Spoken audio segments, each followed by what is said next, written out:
so often people talk about handling adversity, but what have you seen from the team all season in terms of handling success and knowing that you're going to have to kind of get back to neutral coming in here in game two after such a dominant performance? Yeah, I mean that's kind of been the mindset through the year. We've had a lot of winning streaks, big wins, big performances through the year, and I think we've done a good job of answering that call to where we've been able to reset and start from 0-0. And I kind of expect us to do that. Obviously, I think Memphis will come with a better punch and better shot today than they did in game one. Naturally, everybody does that after you lose a game, but I'm looking forward to seeing how we rise to the challenge and answer the call. I know there's probably not many opportunities just given how complete of a game that you played, but do you sense or anticipate any areas where you may need to be even sharper tonight as a five-man unit?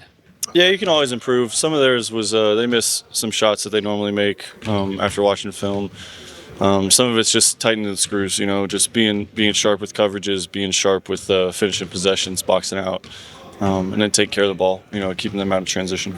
You had those two consecutive possessions where the ball swings to you in the corner and you make the extra pass up the wing to Aaron, and on the second one you're like grinning ear to ear. What's that feeling like? I imagine part of it is just how well you all are executing and being able to deliver that same sequence, but what's that feeling like? Yeah, I was just having fun. Like that was just, we were kind of in a flow state with the guys that were out there. Whatever the run was, we were just getting stops and then making the right reads and hitting shots offensively, and I could just kind of feel that, and the game was just a lot of fun at that moment, so that kind of came out in my expression. When you know that a team like the Grizzlies, they're going to come out with more energy, like you said, is there any kind of adjustments that you guys can make while you're preparing for this game?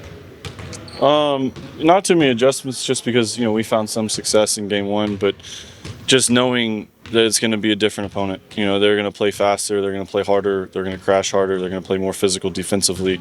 That's just kind of the answer when you get blown out in a playoff game. Is you kind of gut check, look yourself in the mirror, and find out who you are as a competitor. And knowing that team and who they've been over the last couple of years and the players they have, I know that they'll come ready to play.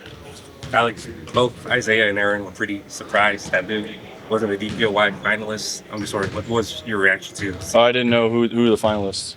It was Dyson Daniels, Draymond, and Evan Mobley. Interesting.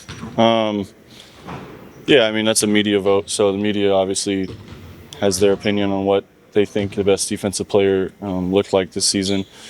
I got a front row version of it night in, night out. So maybe they need to just come to Oklahoma City a couple more games next year.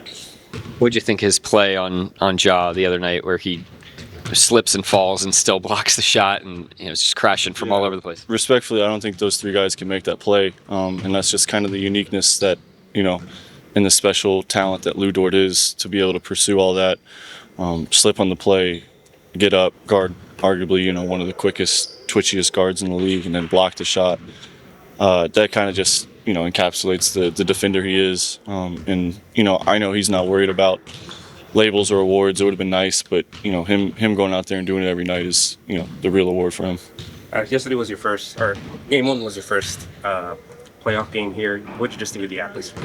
Yeah, it was great. It reminded me. I took it in a moment right before tip-off when we broke the huddle and the team's coming through doing handshakes before the tip, where everyone's got their clappers and it's all in unison. And it reminded me of like what you see with like the EuroLeague teams, where you look up in the stands and it's just everybody is yelling together, everyone's like chanting, doing the same thing. And it was, whatever Paycom holds, 16,000, 17, whatever it is. I don't know the number, but 18.